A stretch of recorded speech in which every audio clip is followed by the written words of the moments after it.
Hello, hello, hello, and welcome back to The Break Room, a podcast about Black mental wellness in the workplace. I am riding solo dolo today. I am your co-host, Dr. Nikki. I'm a licensed psychologist in the state of Texas, and I'm SciPac credentialed to do virtual therapy in about 25 other states. My practice focuses specifically on Black folks' sexual and relational wellness. And I dabble a little bit in racial equity and Black mental wellness in mid to small size organizations.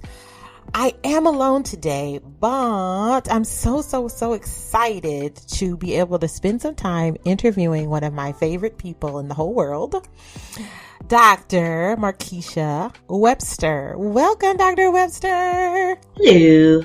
How are you doing today? I'm doing so well. I'm so excited to have you and really get into this conversation. Let me go ahead and read a little bit from your bio. So just full disclosure, I've known Markisha since the beginning of time. It's been 84 years. No, I've known her since 1999. Is that right? That feels right.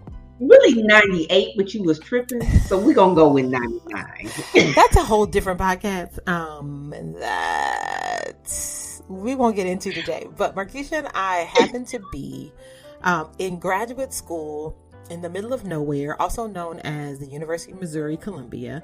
At the same time, different tracks, different programs, but at the time, and probably is still the case, the number of Black professional and graduate school students was super small, so we all banded together for critical mass.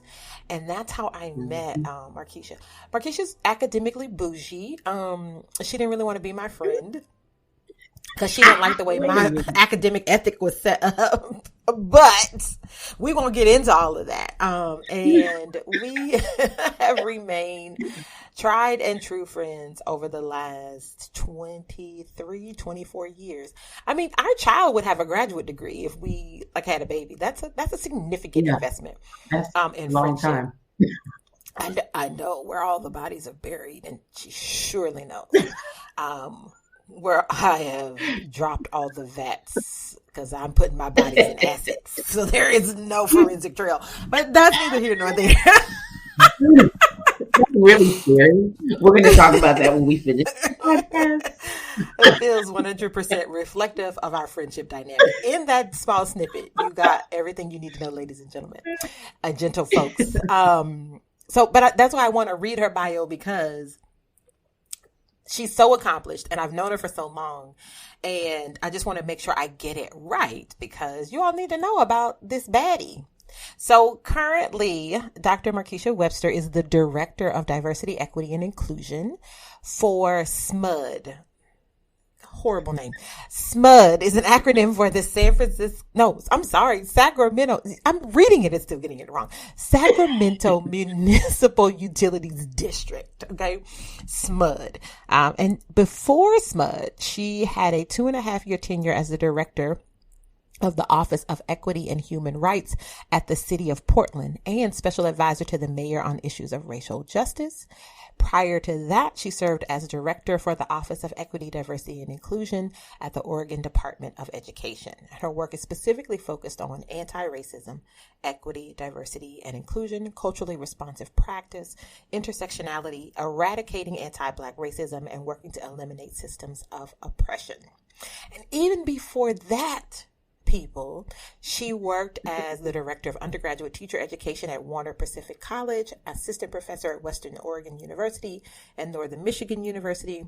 And then, because she is the real deal, she was in the trenches here in Houston, Texas at Phyllis Wheatley High School, a much underserved predominantly Black and brown high school here in Houston's 5th Ward.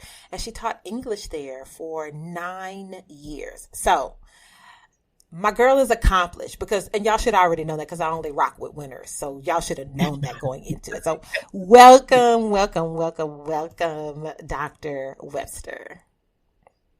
Thank you for that warm introduction, Wildcat. Okay. Fifth Ward. Wheatley Wildcats, ladies. Wheatley Wildcats. The Wheatley Wildcats. Fifth Ward till I die. Thank you for that warm welcome. I hear it and I'm like, ooh, like I've been busy. I've been real busy doing some You've been things. doing the work, which is why like this is nice perfect. I said that I was going to call this the Break Room Ladies First Edition. I forgot that I was supposed to say that. So that's going to be the official title of today. There's a theme here, right? Around, well, before we get into that, let me just back before we get into that. We usually, at the break room, we usually start with a tea, right? A little sip of tea in which we try to find something a little bit lighthearted, a little bit interesting and fun to talk about. A little sip of tea, spot of tea, because we are in the break room, right? And like real talk, it's hard to find lighthearted news these days. It's real rough out in these anti-Black, anti-woman, anti-trans, anti-queer, anti-civil rights American streets. It's just tough. Let's not forget climate change. I have family that lives in Dallas, Texas, and they said the actual temperature is 105 degrees. That's assault. That is assault. So one of the things we wanted to talk about was, I always try to find in the middle of all of that. I think that if we continue to strive for Black joy, that we know we are winning, right? Like sometimes we are literally a half a step in front of the tide and the onslaught. But as long as we can find some joy, I think we're still moving in the right direction. And so the latest joy has been Usher Raymond. Usher Raymond performed on NPR's Tiny Desk concert series, which I love, by the way. Big up to NPR for that. Whoever came, I bet a Black person came up with that concept overall. But anyway, Tiny Desk, where they're, really stripped down acoustics live in the studio, and Usher performed. It was the 25th anniversary of My Way, which is really an indicator of our friendship too, because that album came out when I was in graduate school. I remember that. Yep.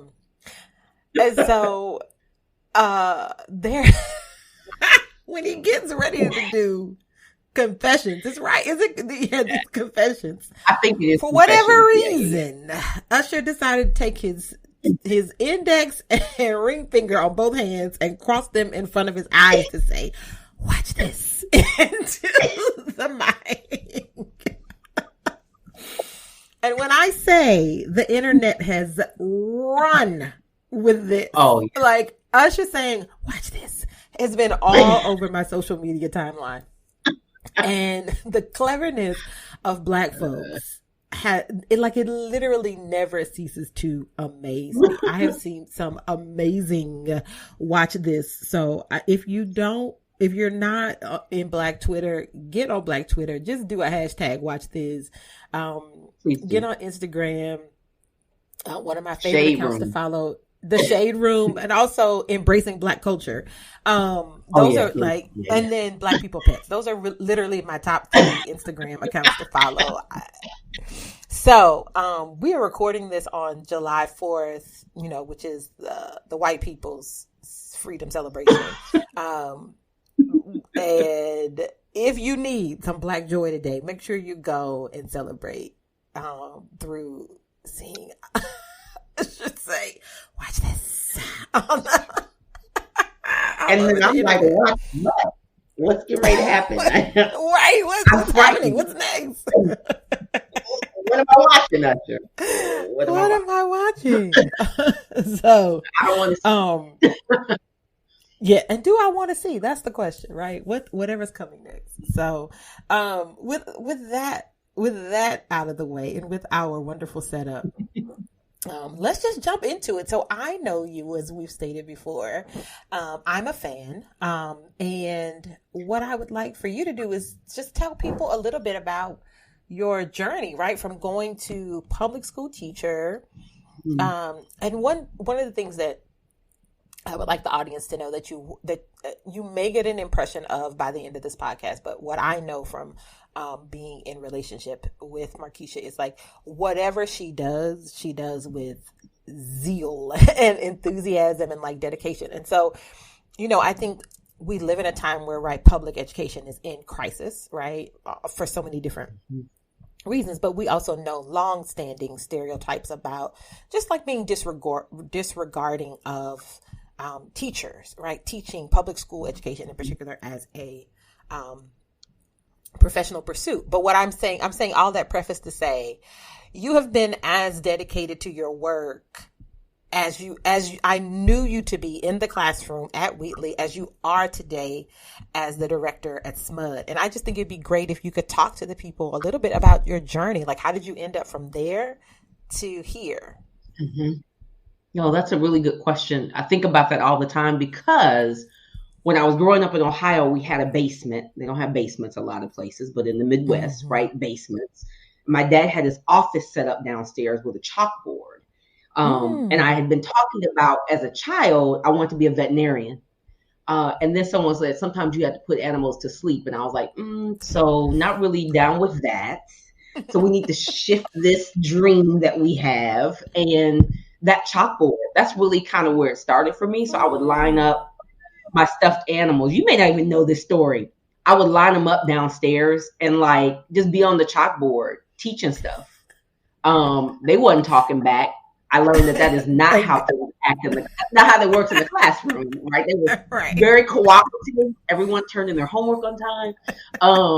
So it was really that's the beginning. That was the beginning. And when I started teaching, I really was doing racial justice work. Like I didn't know that's what it was. It's kind of interesting how it morphed, but I had been doing that work during my time at Wheatley.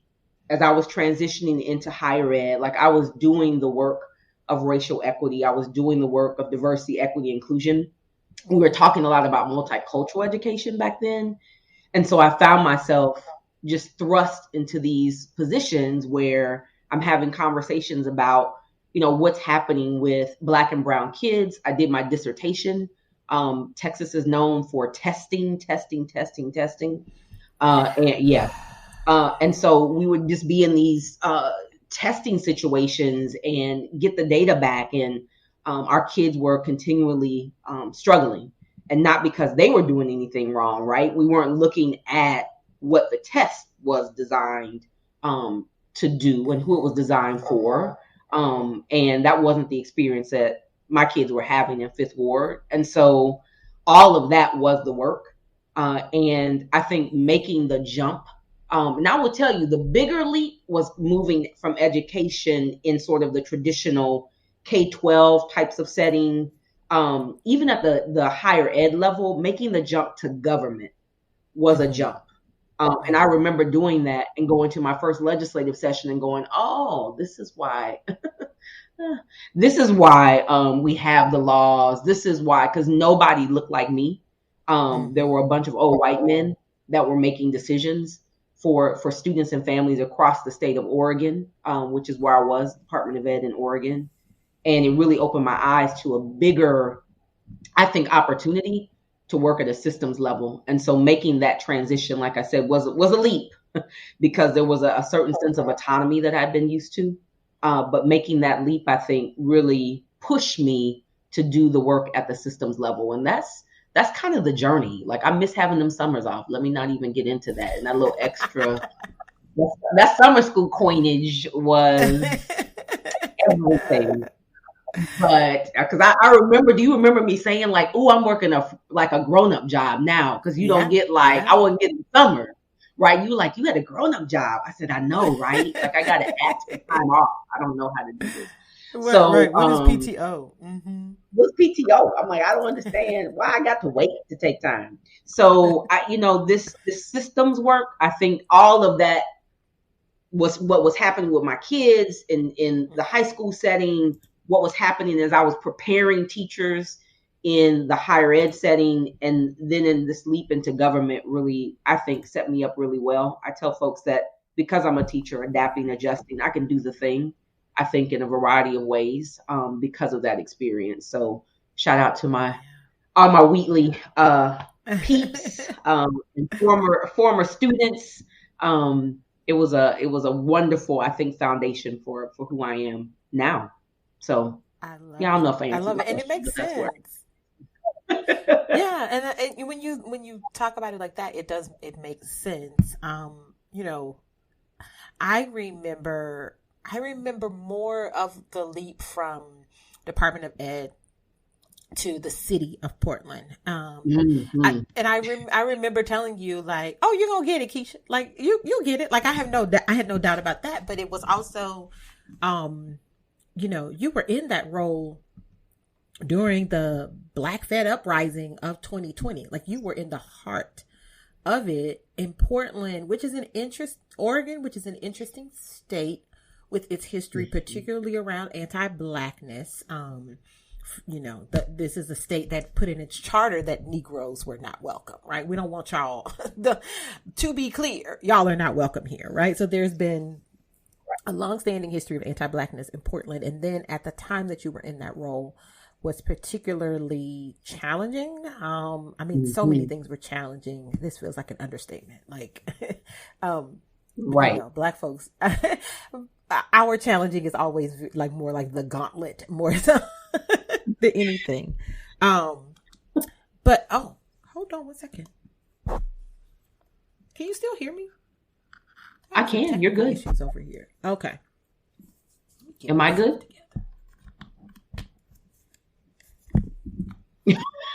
You came completely unplugged. My little thing from my headphones fell out. Oh. I was like, Am I why good it's now? silent over here all of a sudden? Anyway. So you were in that role. And what I'd like to do is just hear you talk a little bit about, one, I want to hear you talk about the role of DEI in the experience of Black mental wellness broadly, but also relevant to whatever you feel comfortable sharing. What's it like for you as a Black woman in maintaining your mental wellness in these positions? And so, you know, and let me be clear, I have said some pretty outrageous and sometimes problematic things about DEI units on the break room. I'm owning my own receipts, right? Like I've called people placeholders and mammies, and I've been out of pocket. And you know, it dawned on me. I was like, but wait, that's your girl. So she's not doing that. Right? So there are people that are in the trenches, right? Like, I think and I said that out of a space that I know there are. Well, I will speak for me, and then I will finally let you answer the question.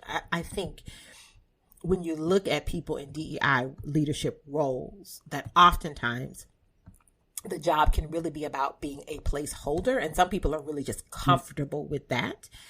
And I think for people who are not that, the work is different and it's harder. And so that was part of why I really wanted to have you on here, is to be able to speak to that, because I know how you are, and I know what sort of your, I know where your values are. I know what your integrity is. So talk to us about Black mental wellness, anti-Blackness, the DEI space, how you take care of yourself, you know, all of how those pieces intersect for you. Oh, that's a very good question. And I think what was coming up as you were talking about sort of the all of that was 2020 was, I think, just the spotlight that was put on the fact that Black folks had not been doing well in the workplace, right? And really weren't doing well in 2020. And so doing this work, as you said, sort of in the midst of that, really put me up close and personal with my own stuff, which I'll get to in a minute, but certainly with Black employees, staff, folks that were surrounding me, not just in my own team, but in other teams, trying to really make sense of everything that was going on in the world, and inside of a system that was really set up to continue to perpetuate the kinds of things that we see happen in the world. And so sitting in that space as a leader, it was really imperative to me. Even if nobody else was saying anything, I was going to say the thing. And so I'm speaking up, and not just because I'm, you know, in a performative sort of way, because I don't believe in doing performative DEI. I don't have time for that, right? But really just from a place also for my own healing and sort of purging of all of the things that I was hearing and experiencing, and being able to have a public platform to do that. Telling the mayor, get out of my way. I got something that I need to say right now. And I'm saying this because I'm hearing stories. I know at least two Black employees during the period of 2020 to 2021 who took their lives as a result of all of the things. And it just, I had to use the platform. And I think as a DEI director, whatever your title is, executive, whoever you are, like if you have a platform to be able to share a message, share a word, to speak truth to power, like you need to do that. Like you don't need to be sitting in your cubicle or, at your home office and just kind of let me respond to this email and sort of like there are people suffering. Black employees are suffering. And to be silent just wasn't an option for me. So I said some things that I think were encouraging for Black staff, gave them a sense that we weren't just an office to be an office. Like we were really hearing the experiences they were having, the complaints that they were expressing, and trying to do something about that. We got Juneteenth as a recognized holiday. Like that's a little bitty thing, right? But like it was like, okay, Black folks, we see you. And I was there to watch that happen. Like we were, doing work around COVID and community. Like it was a lot. And so I think that helped to really position the work in a way that felt authentic and did not feel performative to Black folks in that particular workspace, and help contribute to a conversation about wellness. And before I left, they were having some more pointed types of experiences that Black employees could take part of. And so that really made me happy. And that was just, again, this advocacy and using the platform and saying, hey, Mayor, Black folks not doing well. We really haven't been doing well for a long, long, long, long time. We really not doing well right now. And so using that platform in that way. And for me, I think those moments, I held a Black space, just Black employees right after the murder of George Floyd. We came together days after that. And it was just a time of grieving. It was a time of just collective, mourning and community. And I continued to do that. And even as I was facilitating, I was having healing take place in that space. Just being in that space I didn't know we had that many Black employees at the city at the time. I was like, where are these people come from? I work over in, right? Like, so it was just, it fueled in me a sense of, I was more grounded, I think, in what was happening because I was able to be in those spaces. And that helped to facilitate some of the healing that needed to happen for me, as I also, right, was in this place of grief and suffering with those in community. And that's real. I think just in terms of what I do for myself, like I remember you and I had this conversation, like on Amazon, like what book can I get to help me figure out what's the self-help book of the week, right? Like just trying to reach for those resources. Of course, talking with you, right? Like being able to just sort of like blah, unplug. Like you got to have the folks in your life that you can do that with, and just not like it's just like a gripe session. Well, maybe sometimes it is, but like you're just able to dump it, and laugh about do this, right, and keep going. Watch this. Watch this. You can just do that, right? And you can laugh, right? Even in the midst of, that's the one thing I think about our friendship. And if you don't have you a friend, like I got my friend, you need to go get you one. Just right. She is fabulous. But just being able to laugh, like we laugh, even when, and we done been through it, right? Even in the midst of all of the pain, like finding the laughter in the things that are, so mundane and simple, but are funny to us. And I think that's another source of healing for me. In this, I've been blessed to be surrounded by teams of folks that were just as much in the trenches as I am. And so if you're out there doing this work, you got to build your team. Like you got to have your roster, your bench, right? Your bench strength. And that doesn't mean that everyone's perfect, but having that passion and commitment from the folks that are working alongside you is critical. And I had folks that were in the trenches with me and had my back when I had white supremacists coming for me. if you recall. Oh, I recall. So, That was part of why I wanted to hear you talk, right? Like this is a it was a lot. She is underselling herself in greatly in this, but this is a woman who received hate mail and targeted hate mail consistently. Oh yeah. In the role that she plays, and I think I wanted to hear you talk about it. I want the listeners to hear you talk about it because,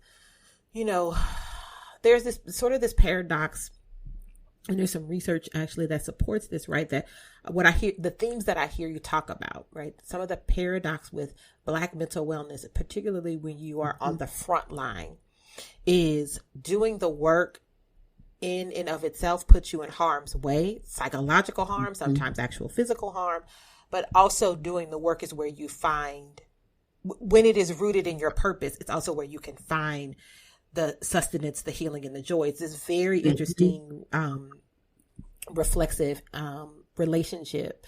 And I think your response sort of lays that out. There's so many things that I wanted to pick up on, but one of the things that stood out to me that I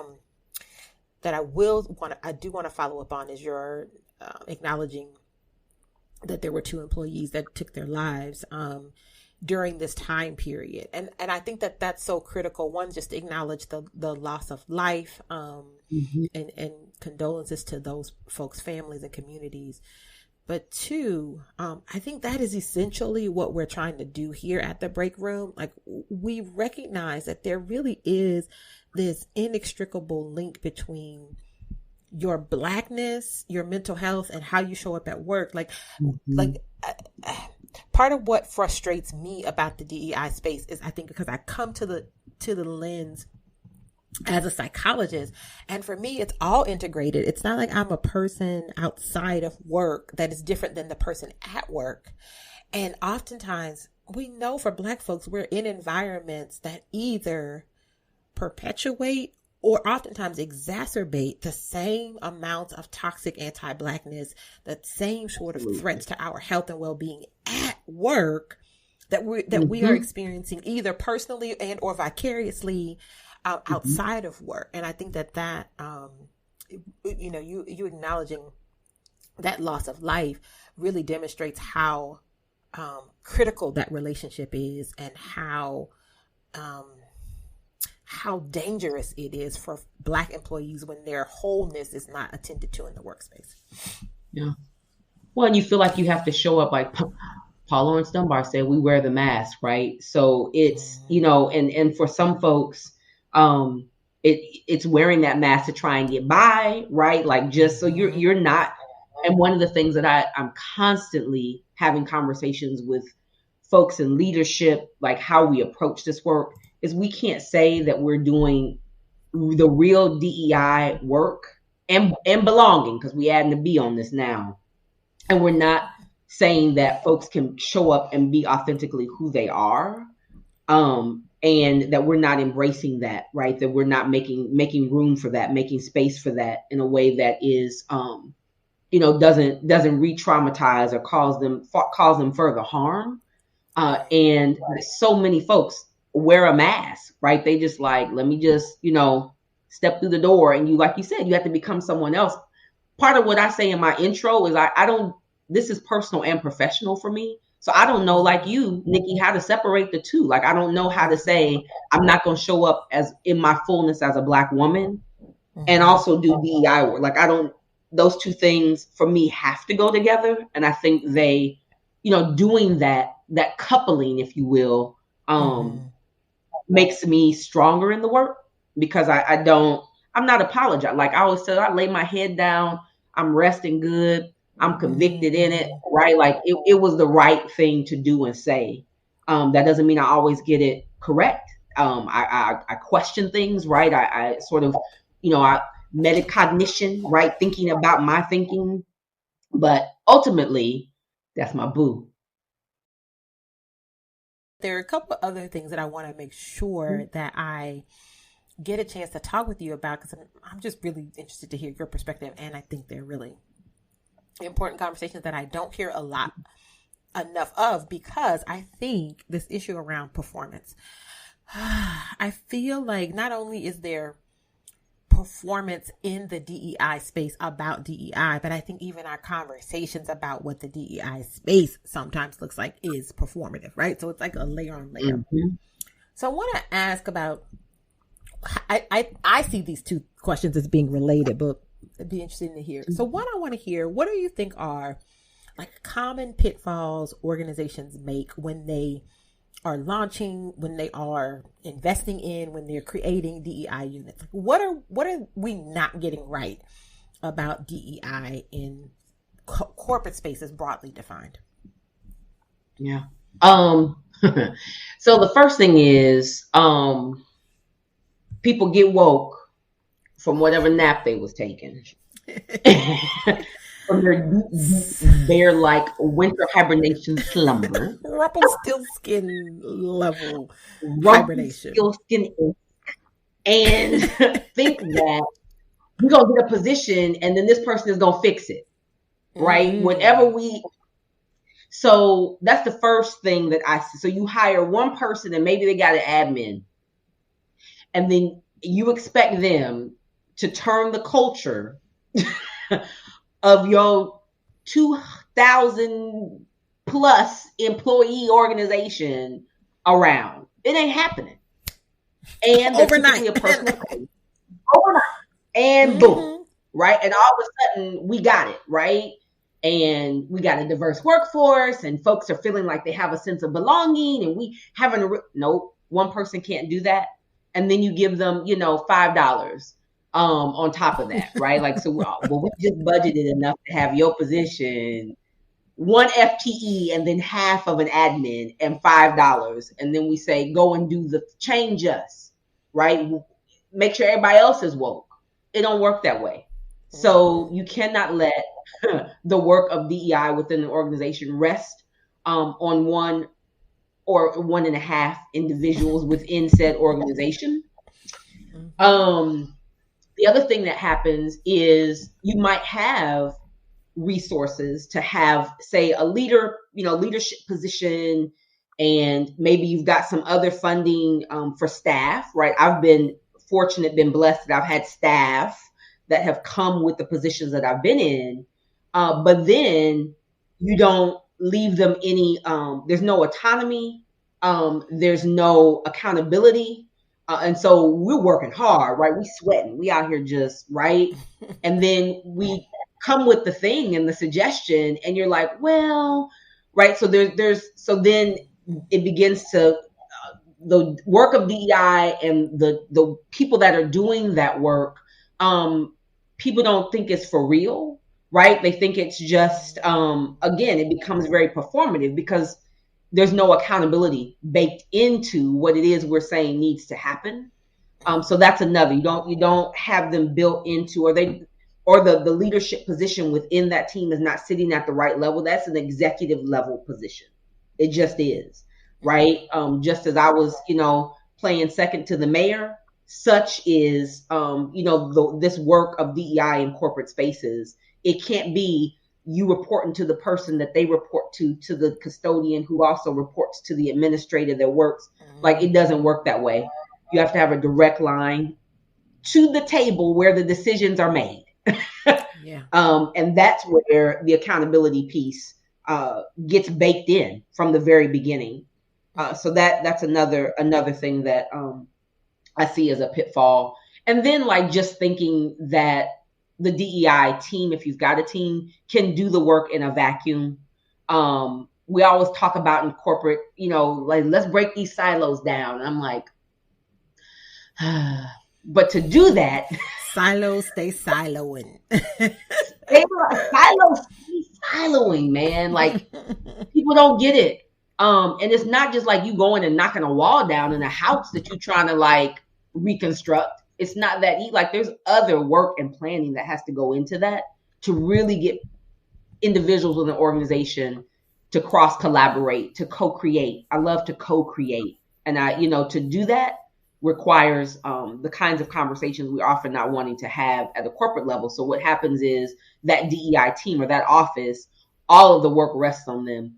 I'm at SMUD telling folks, look, we not getting ready to do this by ourselves. Every time I walk into an executive space, I'm just like, nope. So I'm gonna need the CEO and all the rest of y'all to get in line. Like you have a responsibility in this too. We have helped craft what is a strategy. We can't execute on this by ourselves. I got 5 people. Like logistically, and we just talking brass tacks, can't do it. So it's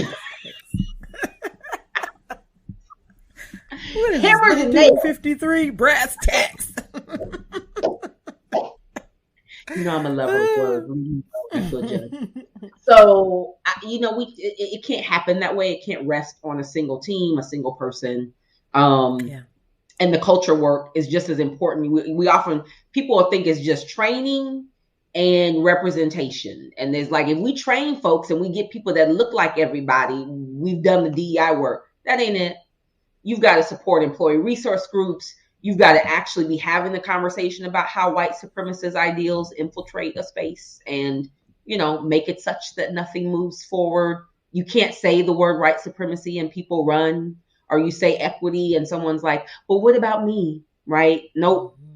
Can't do it. Like you got it. There's so many layers to that.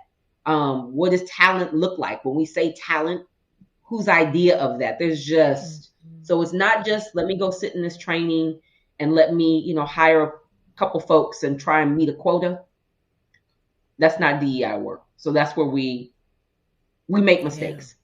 I'll leave it there. There's a lot of other things, but that's, that's what's coming up right now. Those are some significant foundational points I think you make. I hear structure, I hear accountability, I hear funding, right? Like, you wouldn't have a major organization of any sort of impact and expect their marketing department to be 1.5 people, right? You wouldn't expect their HR department to be 1.5 people, right? So I love all those answers. I think for me, the hardest part, but the most easily accessible part is the accountability. Like if we could just create conversations around what accountability would look like.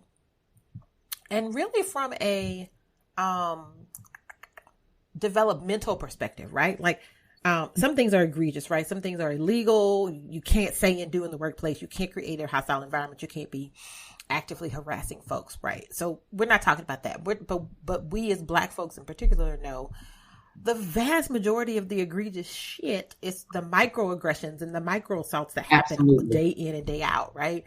And so if we don't have accountability around that, what are we doing, right? And I think that's the area we need to push some more. So that brings me to my next question. I have one more little quick plug. And you can't just sit the DEI work under HR. Don't do that. It doesn't work well.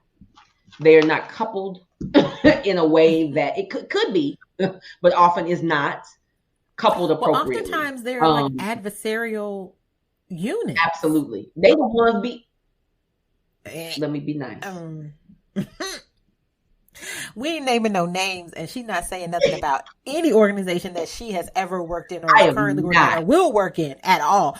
I will say, in my experience in being a DEI practitioner under an HR department, I can tell you that sometimes the worst offenders are in HR. They are the problem. The call is coming from the culture people. The house. They the culture people. Y'all are the culture people. All right. So leave that alone. I said it. She did not say anything. Yeah. I didn't say nothing. You hear me say nothing. Nothing. But the other part that I hear you saying for me is an extension of this concept of accountability. It's like, even if I had a team of 15 in an organization of 2,000, an organization of 15,000, a global organization, that's insufficient, right? We need a culture of inclusion, a culture of belonging, a culture of equity. And that means that gets promoted, reinforced, and supported by every individual. And this brings me to my interesting question. Talk to me about allies. Is there such a thing as an ally? I'm just really curious. I am biased. Ally. thing as an ally, Dr. Webster? Ain't no ally. Now, what I will get down with is a co-conspirator. That I can do. Are you really? So I agree. Are you an accomplice? Help me? Do you know where the bodies are buried? Can you get me the acid? You know where the acid-vatted bodies are buried? That I can get with. Allyship seems weak to me. It seems like, I can dip in when I want to be your ally, and I can dip back out. Like if I stay close enough to you, then people think we together, but I don't really have to do anything for us to stay. Right. I can vicariously, right. I need you to get down in here with me. Come on. Right. When it's hard, help me craft a plan. Right. Like that's who I need. Yeah. I need a co-conspirator. I need an accomplice. I need all whoever that is that goes to jail with you when you commit the crime that you may or may not been responsible for directly. I need that you allegedly have been accused for. And so what needs to happen to create more of those? Is it bystander training? Is it being able to talk about white supremacy in the workplace? What do we need to do? Because we're not turning the corner, I don't think, about this. I think if there was an opportunity for it to happen, it would have been in the summer of 2020, right? When people became unwokened, when they became awakened, whatever, right? And everybody wanted to be anti-racist for those 4 months. I feel like it would have happened then, and here we are. Is it the accountability piece? It is. Allyship is safe, that feels safe and comfortable. When you ask somebody to co-conspire with you, it's like, ooh, we could get in trouble. That has a different kind of connotation. I might lose something. And white folks, they don't want to lose. I want to help you in this, and I also want to make sure that I'm taken care of and I don't lose something that I work really hard for. Yes. We want to talk about white privilege and how that probably gave you a little bit of a thing, but probably got a little bit of a, but a 400-year head start, just that. But for me, when I think about what does it take to build, I need white folks in organizations to be willing to be co-conspirators. And why? Because they are often situated in positions of power.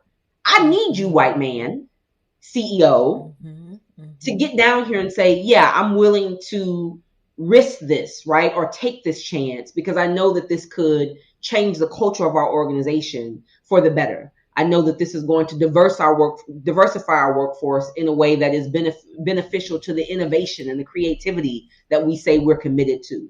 That needs to happen. And that I'm not afraid of losing something as a result of that, or speaking up on behalf of and having someone say something to me, right? Or pull me to the side and say, what's going on? Having that, I think, begins to change an organization. And what are you doing? Linking it back to Black folks and their mental wellness. You're saying, folks are showing up. I see that. I see that the leaders in my organization are showing up for me.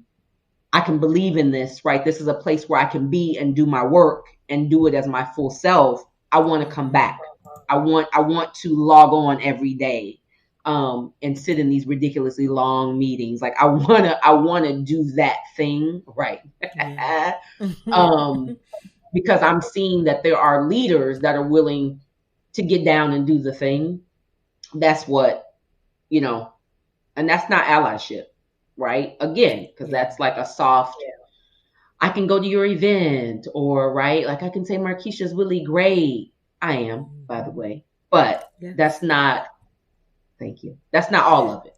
That's not all of it. I need you to be willing to take some risk with me to do the work. This is why we're best friends, because you get it. I know, right? So I appreciate be a tall Black man, and we'd be living our best lives. Right? If either one of us were differently equipped, I don't know which one, but Anywho, I don't want it. So I don't want it either, honey. Okay, so here we are. I appreciate your, this has been a wonderful conversation. I just would like to just maybe give you some space if there's anything that I haven't asked that you think is really important, or the things that are just really, you think critical for folks to know as they're out doing, or whether you're talking about DEI practitioners, whether you're talking about Black employees, what do you want to leave on the altar before we wrap up for the day? Black folks, let's take care of each other.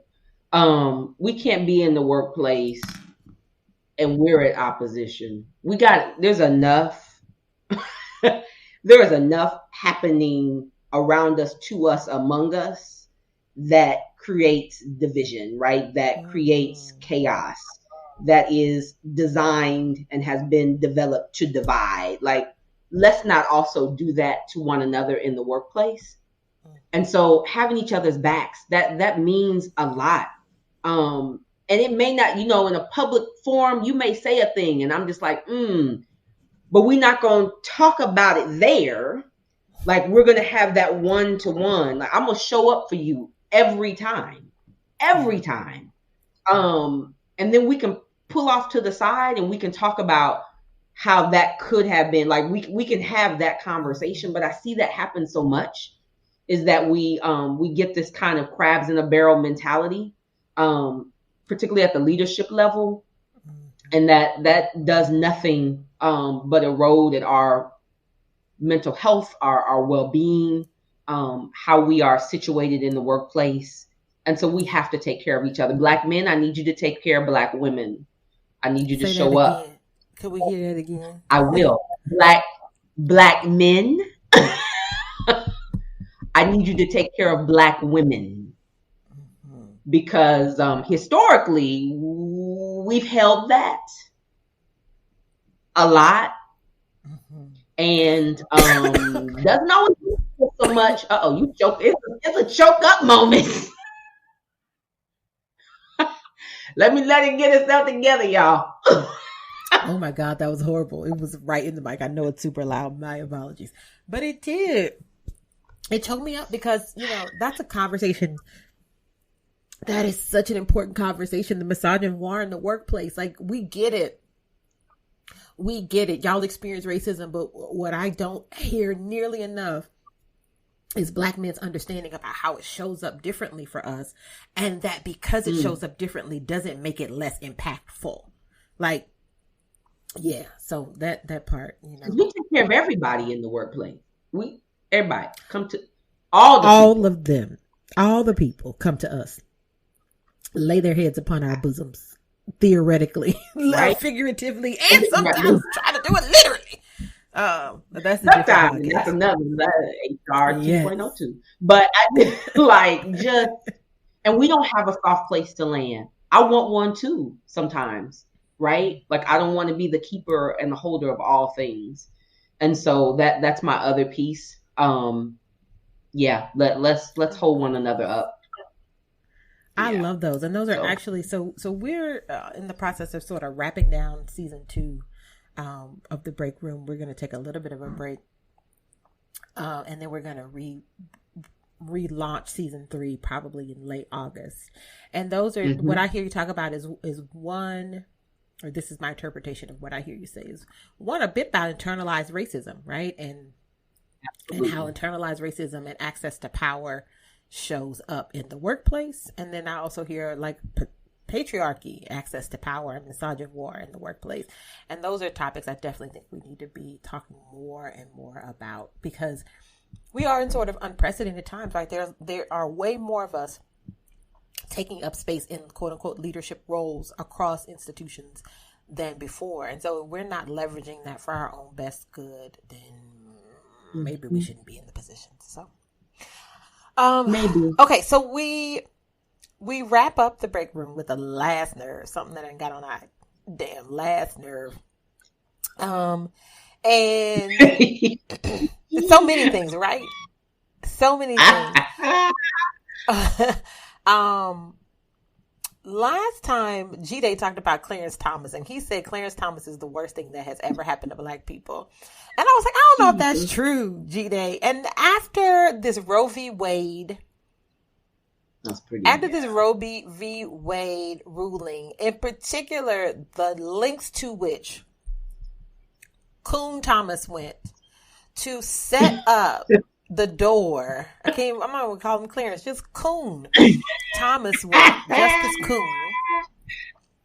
You remember that meme I sent you years ago that was him with a coon in the background? I wish I had that somewhere. I might be able to That's my last nerve, y'all. Like, the call is coming from inside the house. Like, the disgusting degradation of having a Black man hold this ultimate seat of political power and use it in particularly and specifically to denigrate his own people. He started with women. We already knew. Anita Hill been told us. She had let us know what his thoughts were about women, particularly Black women. She let us know. But he's taken it a step further. And it's essentially said, hey, all of this separation of church and state, this desegregation, we don't really need that, right? We don't, gay marriage, who needs that? A woman's right to make decisions about her oral contraceptive use or contraceptive use. Who needs that, right? That's what's got on my last nerve. That so I'm going to say it, connect the dots between our conversation today. My last nerve is for Black folks who hold positions of power, who either have power by the fact that their title asserts that, or they have power because they actually have interpersonal leverage in any institution, who use it to subjugate, further oppress, and deny access to their own people. Gather yourselves up. Go build your island somewhere else. Like, separate yourselves from us. Step down. We don't need it. Like, y'all do more harm than white folks in position of power passively living their white privileged lives. You do more harm by excising your internal hatred on the rest of us. Like, get the fuck out of the way. Shut your mouth. Please. Just shut your mouth. Because you're not helping the cause. You're not. And Clarence Thomas is not attractive, so we've got that problem. Because he looked like a coon. And so I know you upset. You mad because you mad because you look a mess. You mad because the only way you got any attention from Anita Hill was because you were in the position of power. You mad because you roll over and look at Jenny Thomas every morning and be like, this is what I ended up with. Looking like a bag of wet oatmeal. So on that note, I'm going to wrap up today's episode of The Break Room. Dr. Markisha Webster, my bestie is best of all time. Thank you so much for your time, for your passion, for your intellect. Thank you for showing up as a Black woman in all the spaces and all the ways that you do. If you ever want to come back to the break room, if there's ever any way that the break room can support you and your institution in doing your job better, please let us know. And until next time, we say peace. Thank you.